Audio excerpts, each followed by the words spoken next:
Hi guys, for today's video naman, isi-share ko naman sa inyo kung paano kayo makapag-book through online gamit ang GCash na kung saan pwede kayong makapili kung ano yung pinaka mura na booking online. Guys, open nyo lang yung GCash apps ninyo.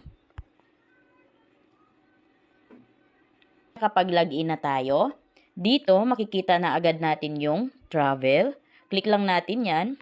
Then dito, marami kayong mapagpipilian. So, pwede kayong makapag-book dito ng mga hotels, flights, train, at saka taxi. So, dahil ang tutorial na ito is kung paano tayo makapag-book ng flight. So, ito yung piliin natin. Click natin yan. Then dito, click nyo lang to. Dito, pwede kayong mamili kung round trip ba or one way. So, kung halimbawa one way, click lang natin to. Ayan.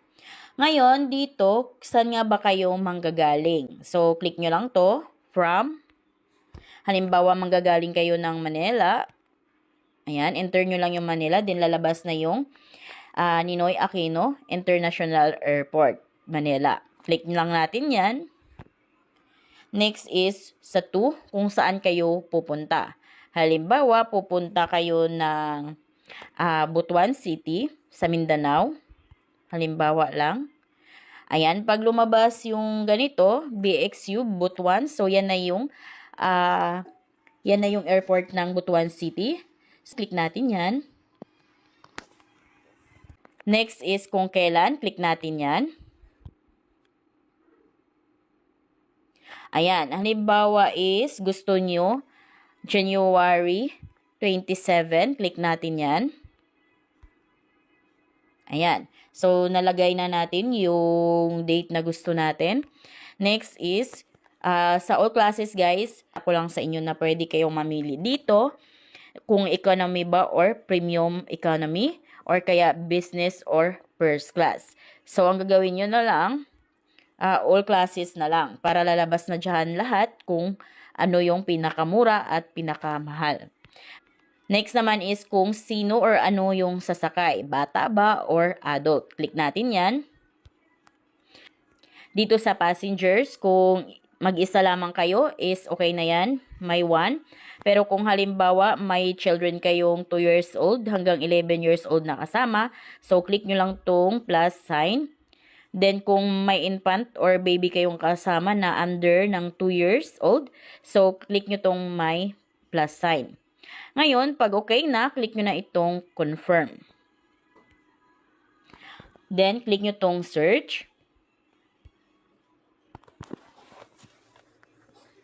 Then, ayan, as of January 27, so, lumabas na lahat ng available na flight. So, dito, ang nangunguna is the lowest price. So, makikita nyo dito, ito yung pinakamura, 2,000 plus, 2,715.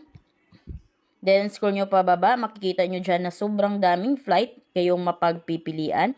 So, yung iba guys, sobrang mahal na, tulad dito, 16,000 pesos.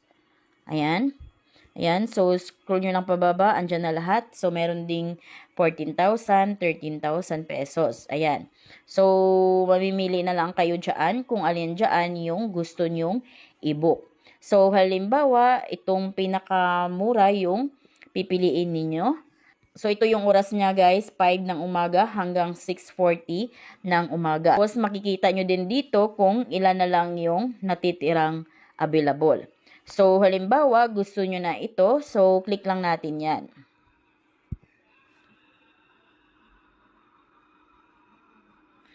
Then, dito, click lang natin tong select.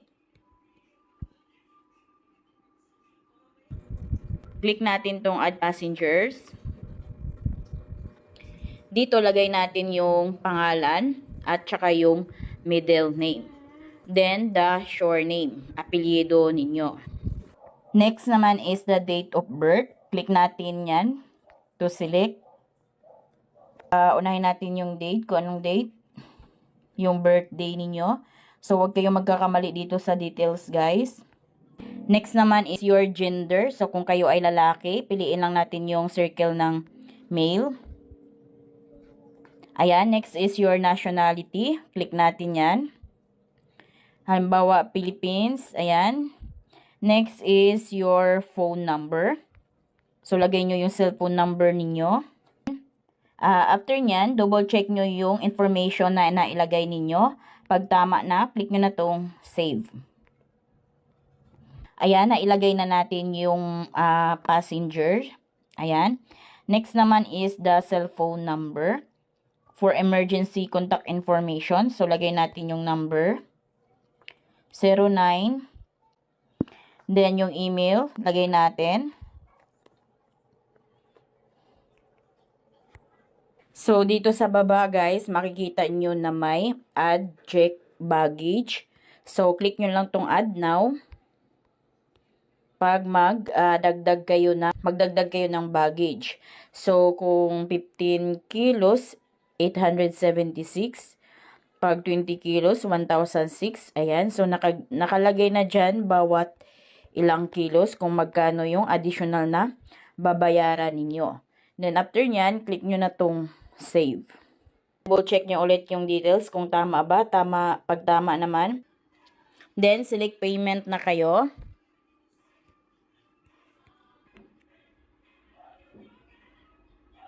Then, booking, processing na. Ayan, wait nyo lang guys pag ganito na. So, sa payment na tayo. So, make it sure lang na may laman yung GCash ninyo. Then, ayan, nag-cash in na tayo sa GCash natin para makapag-proceed na tayo. Ngayon, click natin tong amount. Ayan, successfully sent na.